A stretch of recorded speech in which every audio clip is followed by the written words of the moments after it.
Bible పరిశుద్ధ గ్రంథములో దేవుని మాటలు మనం విందాం. ఈ 2025 సంవత్సరములో మనం ఉన్నాము.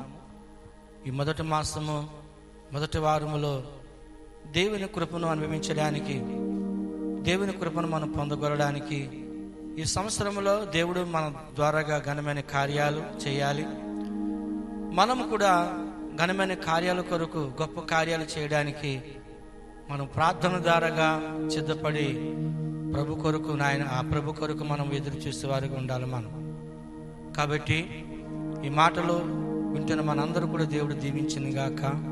పరిశుద్ధ గ్రంథములోని ఆదికాండము 26వ అధ్యాయము మనము చదువుదాము ప్రియులారా. 26వ అధ్యాయము 6వ వచనములో మనము చూస్తే, ఇషాకు గెరారాలో నివసించెను. ఆ చోటు మనుషులను దేవుని స్తోత్రం. హల్లెలూయా, హల్లెలూయా. ప్రియులారా, ఇషాకు గెరారాలో నివాసం చేశాడు. ప్రియులారా, కరువు వచ్చిన కారణం బట్టి ఫిలిస్తీన్ల దేశానికి వెళ్ళి గెరారా ప్రాంతంలో అతని నివాసం చేస్తున్నప్పుడు దేవుడు తన పట్ల గొప్ప కార్యం చేశాడు. చూడండి ఆ మాటలు మనము 12వ వచనం మనం చదివితే, ఇషాకు ఆ దేశమందు ఉన్నవాడు విత్తనము వేసి ఆ సంవత్సరము నూరంతల ఫలము పొందును. చూసారా, ఇషాకు ఫిలిస్తీన్ల దేశంలో నివాసం చేసి ఆ సంవత్సరం విత్తనం వేశాడంట.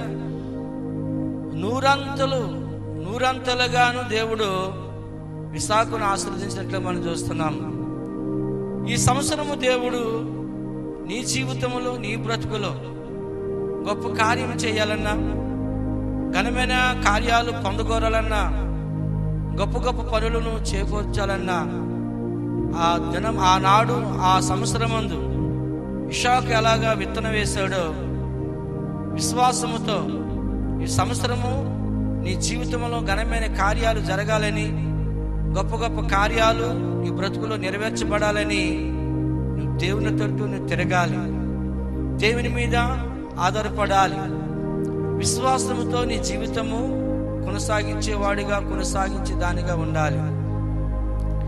ఇషాకు విత్తనం వేస్తే నూరంతలు ఫలం పొందాడంట. నేను కూడా ఈ సంవత్సరములోని నా వ్యాపారములో కానీ, నా ఉద్యోగంలో కానీ, నా చేతి పనులో కానీ అధికమైన ఆశీర్వాదాలను పొందాలి. ఆధ్యాత్మికను నేను బలపడాలి ప్రభులోని, ఆత్మీయను నేను స్థిరపడాలి ప్రభులోని ఇషాకు ఎలాంటి మనసు కలిగి, దేవుని మీద భారమ కలిగి, దేవుని మీద ఆనుకున్నాడో ఈ సంవత్సరం కూడా ఆనుకో. దేవుడు ఈ సంవత్సరము నీ జీవితంలో గొప్ప కార్యాలు జరుగునుగాక, ద్వారాలు తెరవబడునుగాక, నువ్వు అనుకున్న పనులు, కార్యాలు విజయవంతము అవునుగాక. ప్రభునందు విశ్వసించి నీ ప్రయాణము, నీ మార్గాలు దేవునికి అప్పగించుకో. చిన్న పని అనే దేవుడు దాన్ని ఆశీర్వదించేలాగా దేవునికి విధేయురాలుగా బ్రతుకు. దేవుడు నీ చేతి పనిని బహుగా ఆశీర్వదిస్తాడు.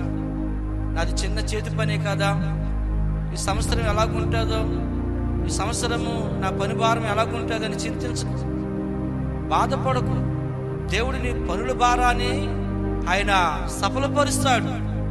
నీ భారము యెహోవా మీద మోపమని లేఖనం సెలవిస్తుంది. కాబట్టి దేవుని మీద గురి, నిరీక్షణ కలిగి నీ పనుల భారము దేవునికి అప్పగించు. చూడండి, పరిశుద్ధ గ్రంథములో మనం చూద్దాము. ద్వితీయోపదేశకాండము 7వ అధ్యాయము మనం చూద్దాము. 7వ అధ్యాయము 13వ వచనం మనం చదువుదాం. 7వ అధ్యాయం 13వ వచనం చదవండి. అక్కడ మరి మోషే గారుగా ఏమని సెలవిస్తున్నాడు? ఆయన నిన్ను ప్రేమించి నేను ఆశీర్వదిస్తాడు, అభివృద్ధి చేసి నేను అభివృద్ధిలో ఉంచుతాడంట. ఎవరు నాకు సహకరిస్తారు, ఎవరు నన్ను ఆదుకుంటారు, ఎవరు నాకు సహాయం అందిస్తారని చింతిస్తున్నావా? బాధపడుతున్నావా? దిగులు పడుతున్నావా? లేకపోతే వేదన చెందుతున్నావా? ఇక్కడ ప్రభు గొప్ప మాట సెలవిస్తున్నాడు. ఏమని తెలుసా? చూడండి, ఆయన నిన్ను ప్రేమించి నిన్ను ఆశీర్వదిస్తాడంట. నువ్వు దేవునికి ఇష్టడుగా, ఇష్టరాలుగా బ్రతుకు. నువ్వు దేవునికి దగ్గరగా జీవించు, దూరం అవ్వకు. ఈ సంవత్సరము దేవుని మందిరానికి దూరం అవ్వకు. ఈ సంవత్సరము దైవ కార్యాల్లో పాలు పంపులు పొందేలాగా దేవుని పనిలోని దేవుని కార్యాలు చేయడానికి సిద్ధపడేవాడిగా, సిద్ధపడే బిడ్డగా నువ్వు ఉండు. దేవుడు మీ కుటుంబాలు దీవిస్తాడు. దేవుడు నీ చేతి పనులు అధికంగా ఆశీర్వదిస్తాడంట. ఆయన నిన్ను ప్రేమించి ఆశీర్వదించెను. నీ పని భారాన్ని ఆశీర్వదిస్తాడు దేవుడు. నీ వ్యాపార భారాన్ని దేవుడు ఆశీర్వదిస్తాడు. చూడండి, ఇంకా మనం చదువుదాము. ఆయన అంటున్నాడు, ఆయన చూడండి, ఆశీర్వదించి అభివృద్ధి చేసును, నీకు ఇచ్చిదనని నీ పితరులతో ప్రమాణం చేసిన దేశములో నీ గర్భఫలమును, నీ భూఫలమును, నీ స్వాక్షములను, నీ ద్రాక్షరసమును, నీ నూనెను, నీ పశువుల మందలను, నీ గొర్రెల మందలను, నీ మేకల మందలను దీవిస్తాడంట. నీ కుటుంబాన్ని దేవుడు నీకు ఏది కలగజేశాడో, దేవుడు నీ కుటుంబానికి, నీ ఒక జీవితానికి, నీ జీవనాధారాన్ని దేవుడు నీకు ఏది ఇచ్చాడో వాటిని దీవిస్తాడంట. గర్భఫలం లేదని బాధపడుతున్నావా? ఈ సంవత్సరంలో దేవుడు నీకు మంచి గర్భఫలం ఇస్తాడు. సంతానం లేకుండా చింతిస్తున్నాను, ఎంతో కాలం దేవునికి ప్రార్థన చేస్తున్నాను, దేవుడు నాకు గర్భాన్ని తెరవలేదని చింతిస్తున్నావా? బాధపడకు. నీ భారము ఈ సంవత్సరం ఆయన మీదే. ఈ మొదటి వారములోని ప్రభుతో నిబంధన చేసుకో. నీ హృదయము ప్రభుకి ఇవ్వి, సమర్పణ కలిగి బ్రతుకు. దేవునికి ఇష్టడు గాని ఇష్టరాలు గాని జీవించడానికి ఇష్టపడు. ఆయన అంటున్నాడు, నీ భూఫలము దీవిస్తానన్నాడు, నీ గర్భఫలము దీవిస్తానన్నాడు. దేవుడు నీకు ఇచ్చిన సంతానాన్ని, దేవుడు నీకు ఇచ్చిన బిడ్డలను ఆశీర్వదిస్తాడంట. వారిని ప్రయోగులుగా చేస్తాడంట. వారు ఉన్నతమైన ఆశీర్వాదాలు పొందుకోని స్థితిలో దేవుడు వారిని ఉంచుతాడంట. ఎంత చక్కని మాటలు ప్రభు సెలవిస్తున్నాడు. ఈ మొదట వారములోని నీ జీవితాన్ని, నీ బ్రతుకుని సరి చేసుకో. ఈ యొక్క మొదటి వారములోని నీ హృదయము దేవునికి ఇమ్ము. దేవుని అడుగు జాడల్లో, దేవుని మార్గాల్లోని బ్రతకడానికి, జీవించడానికి ఇష్టపడు. ఆ పాత జీవితాన్ని తీసివేయి. ఆ చేదైన బ్రతుకు ఏమన్నట్టు తొలగించు. దేవునికి ఇష్టడు గాని ఇష్టరాలు గాని బ్రతకడానికి సిద్ధపడు. దేవుడు నిన్ను ఆశీర్వదించడానికి ఆయన సిద్ధముగా ఉన్నాడు. నీ కుటుంబాన్ని దీవించడానికి, నీ చేతి పనులు, నీ పని భారాన్ని, నీ ఉద్యోగాన్ని కూడా దేవుడు అధికంగా ఫలింప చేయడానికి ఆయన సిద్ధముగా ఉన్నాడు. కాబట్టి నువ్వు సిద్ధపడు, దేవుని వేడుకో. చూడండి, ఆయన ఎంత చక్కని మాటలు సెలవిస్తున్నాడు ప్రభు. మరొక వాక్య భాగం చూద్దాం. చూడండి, ద్వితీయోపదేశకాండము 28వ అధ్యాయం 11వ వచనం మనం చదువుదాం. 28:11 మరియు యెహోవా నీకు ఇచ్చిదనని నీ పితరులతో ప్రమాణం చేసిన దేశమును యెహోవా నీ గర్భఫలము విషయములో, నీ పశువుల విషయములో, నీ నేల పంటి విషయములో నీకు సమృద్ధి కలుగజేయును అన్నాడు. చూసారా? నీ ఫలము,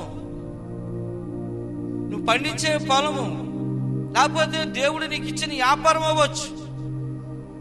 దేవుడు ఈ సంవత్సరం నేను చాలా 2024లో అప్పుల పాలైపోయాను, చాలా బాధలో ఉన్నాను, కష్టాల్లో ఉన్నాను, ఈ శ్రమల నుండి, ఈ బాధల నుండి నాకు విడుదల ఎవరు కలగజేస్తారని చింతిస్తున్నావా? లేదు. ఈ 2025లో దేవుడు నిన్ను దీవించబోతున్నాడు.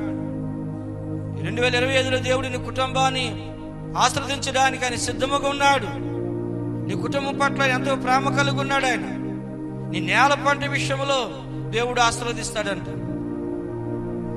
నీ గర్భఫల విషయంలో దేవుడు ఆశీర్వదిస్తాడంట. చూడండి, అన్నాడు ఆయన, నీ పశువుల విషయంలో దేవుడు నిన్ను దీవిస్తాడు. టోటల్గా నీ సంతానాన్ని దేవుడు దీవెనకరంగా చేస్తానంటున్నాడు. చూడండి ఎంత చక్కని మాటలో ప్రియులారా. ఈ 2025లోని మంచి సమర్పణ కలిగి ప్రియులారా, ఈ లోక సంబంధమైన దీవులతో పాటు దైవికమైన దీవులు పొందుకుంటూ దేవునికి ఇష్టడుగా నిష్ఠురాలుగా బ్రతకడానికి సిద్ధపడు. కష్టాల్లో నష్టాల్లో ఉన్నాను, ఈ బాధల నుంచి, శ్రమ నుంచి ఎవడు విడిపిస్తాడని బాధపడకు. దేవుడు ఈ 2025లో నీ జీవితంలో గొప్ప కార్యాలు చేస్తాడు, మహిమగల కార్యాలు చేస్తాడు. చూడండి, ద్వితీయోపదేశకాండము 8వ అధ్యాయము చూడండి, చాలా చక్కని మాటలు తెలియపరుస్తున్నాడు. ఆ మాటలు మనం చూద్దాము. బైబిల్ పరిశుద్ధ గ్రంథములు 8వ అధ్యాయం 7వ వచనం మనం చదివితే, ప్రియులారా, మాటలు మనం చూద్దాం.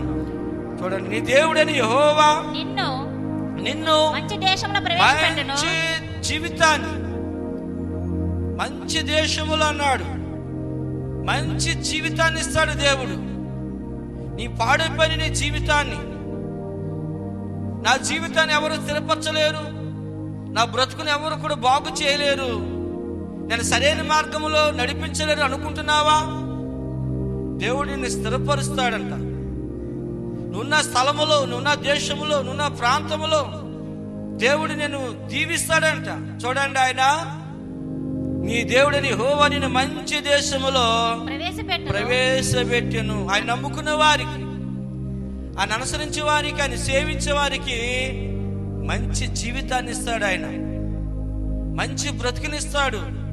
2025 మొదటి వారములో వింటున్న ఈ మాటల చేత నీ హృదయాన్ని బలపరుచుకో. ఈ మాటలు హృదయంలో, నీ అంతరంగంలో భద్రపరుచుకో. దేవుడు చెప్పిన మాటలని మనసులో దాచుకో. నేను మంచి దేశంలో ప్రవేశపెడతాడంట. ఆయన నీకు మంచి జీవితాన్ని ఇస్తాడంట.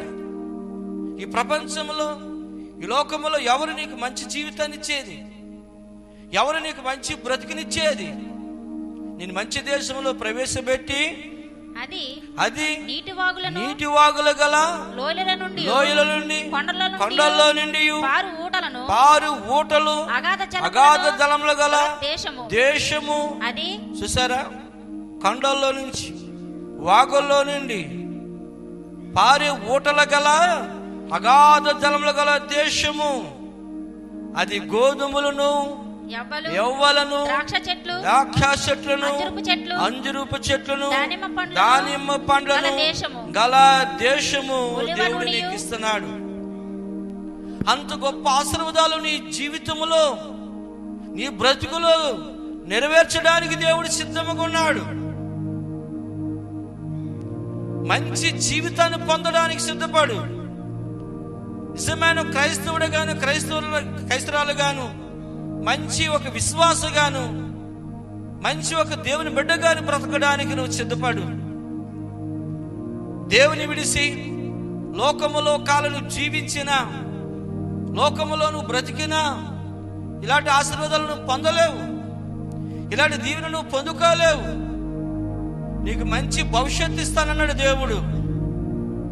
నీ స్థితిగతులు మారుస్తానన్నాడు.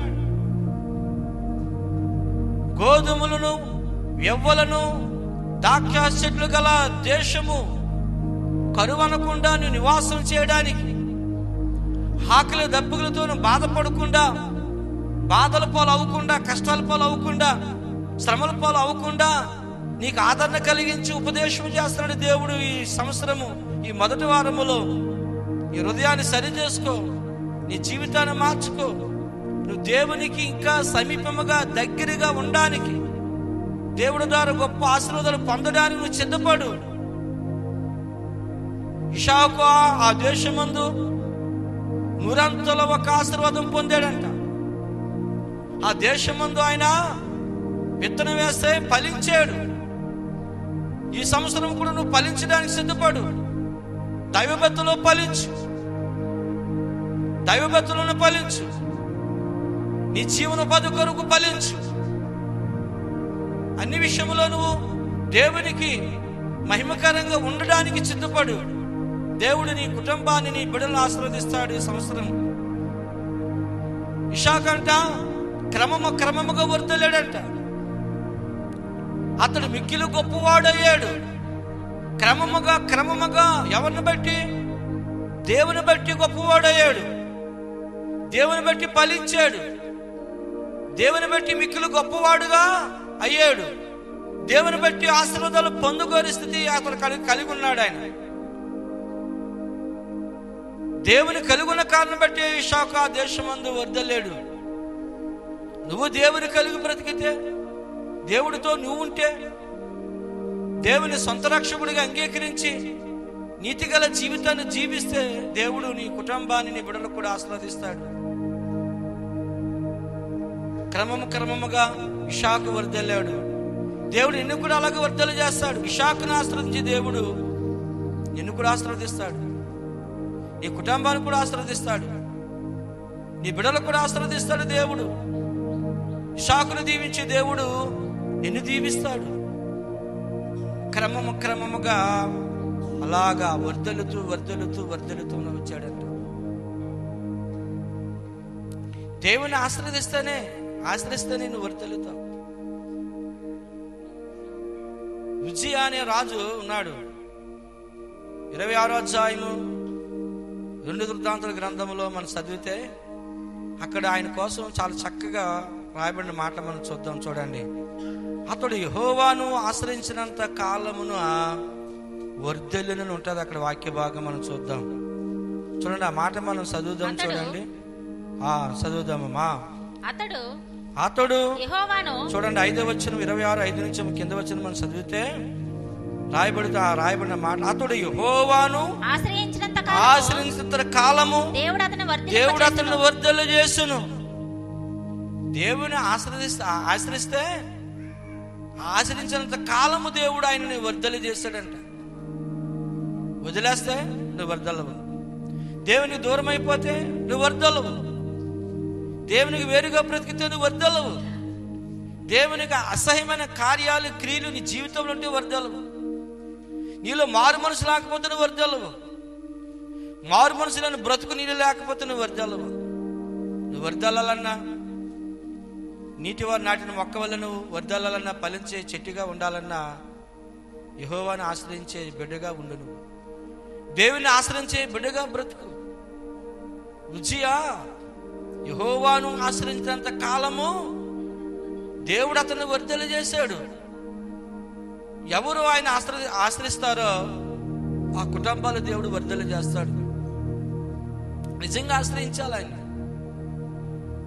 పైపైన కాదండి, నామకార్థం కాదండి, హృదయపూర్వక ఆయన ఆశ్రయించి దేవుడు నేను ఎంత గొప్పగా ఈ సంస్థను వర్ధలు చేస్తాడు.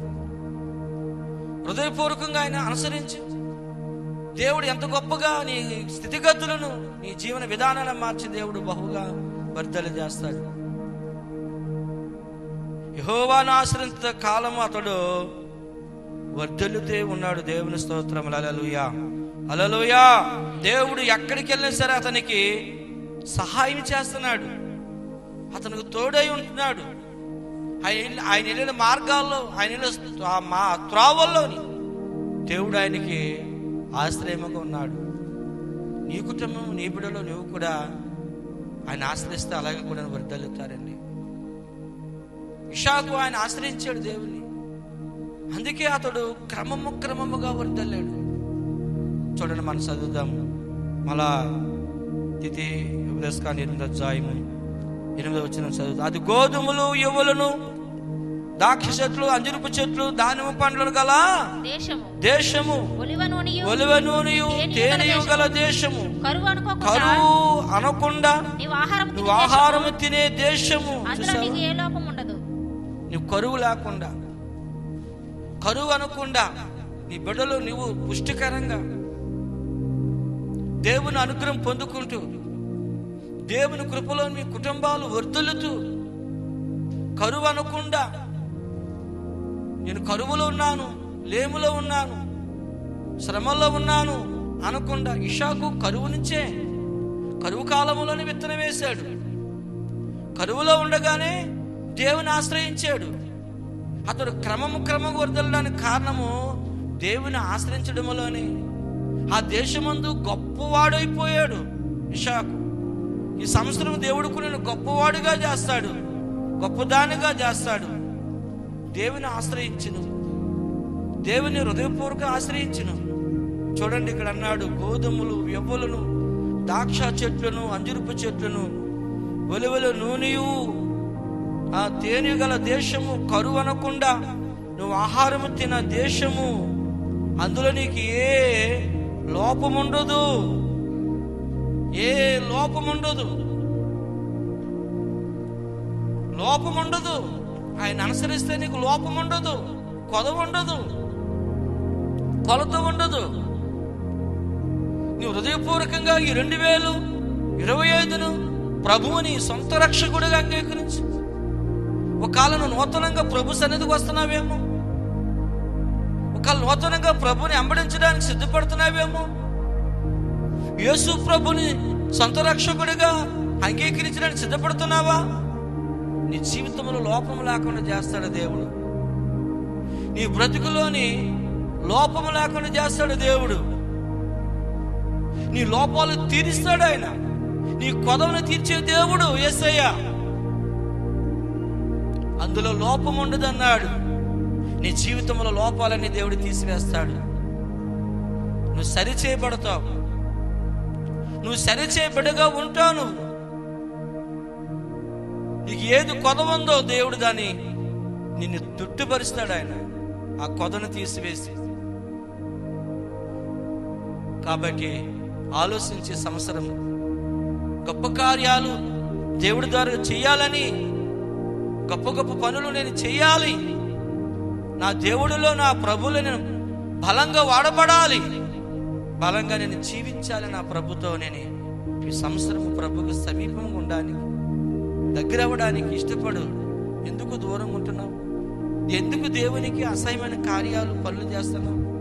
మార్పు చెందవా? మారవా? మారు మనిషి పొందవా? మారే జీవితం నీకు ఉండదా?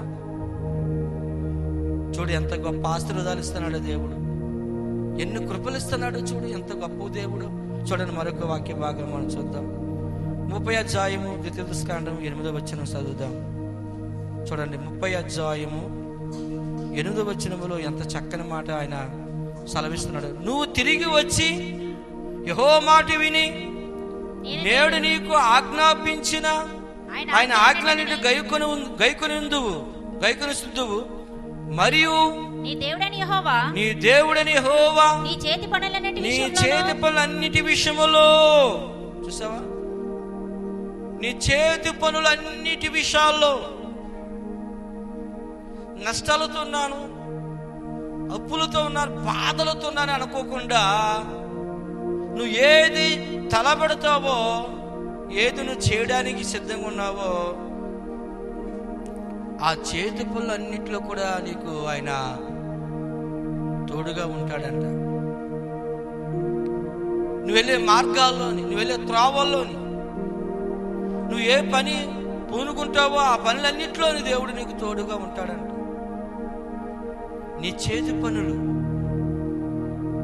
నువ్వు ఏ చేతి పని చేసి బ్రతుకుతున్నావో ఆ చేతి పనులు దేవుడు ఆశీర్వదిస్తాడంట. ఇంకేమన్నాడు?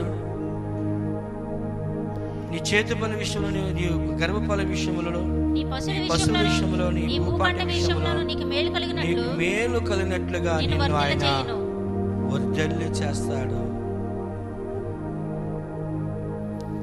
నీ జీవితాన్ని, నీ ఆత్మీయ బ్రతుకుని వర్ధిల్లు చేసేవాడు దేవుడు.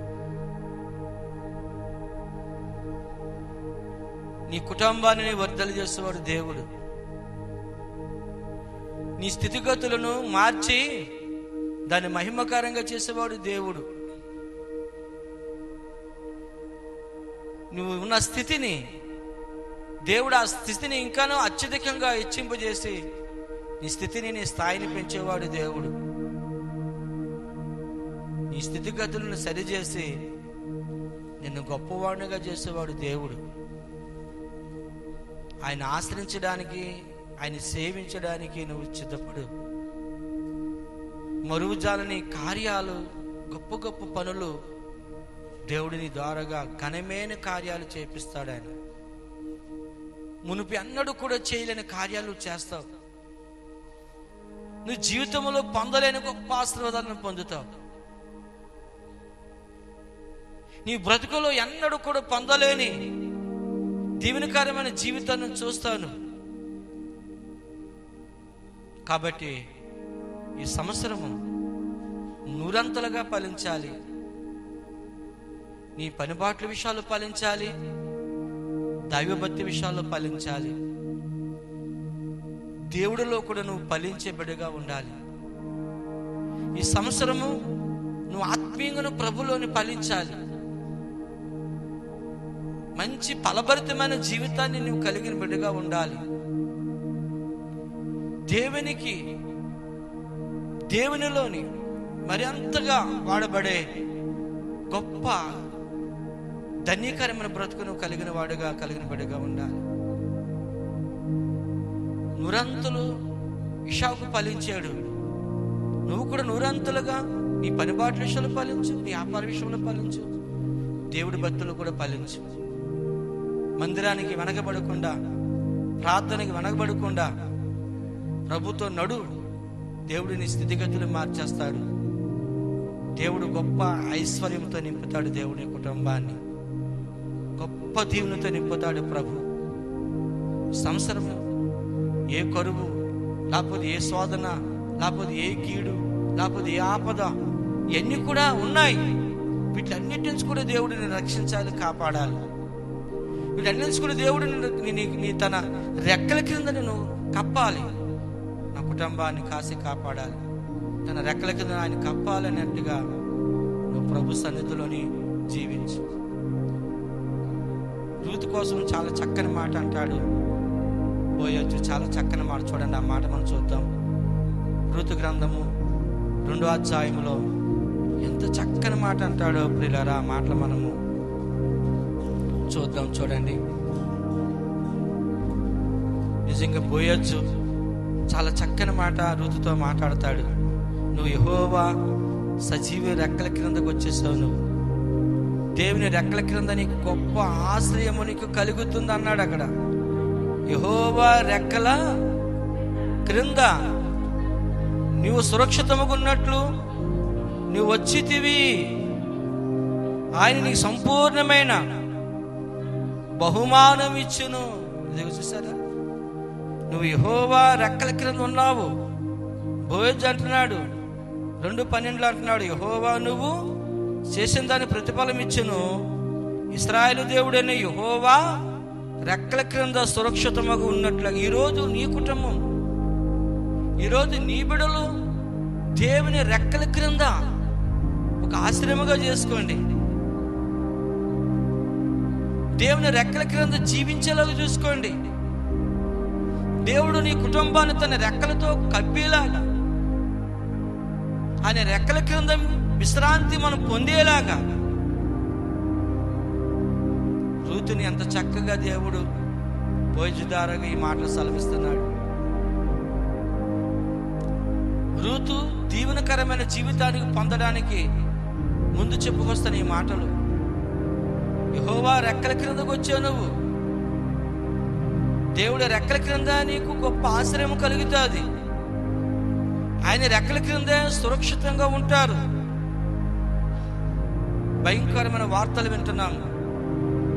భయంకరమైన తెగుళ్ళు వస్తున్నాయని, రోగాలు వస్తున్నాయని, భయంకరమైన వ్యాధులు వస్తున్నాయని. దేవుడు రెక్కల క్రింద దాచబడిన బిడ్డగా ఉండడానికి సిద్ధపడు. నీ పిల్లలు, నీవు, నీ కుటుంబం, నీ భర్త, నీ భార్య ఆరోగ్యవంతులుగా ఉండడానికి, ఆయన రెక్కల క్రింద సురక్షితంగా జీవించడానికి సిద్ధపడు. ఈ సంవత్సరంలో గొప్ప ఆశీర్వాదాలు, ఆశీస్సులు పొందడానికి ఈ మాటల చేత గొప్ప ఆదరణ కలిగి ఉండాలని ప్రేమతో నేను చెప్పి బోధిస్తూ ఈ మాటలను ముగిస్తున్నాను. దేవుడిని దీవించను గాక. ఆమేన్.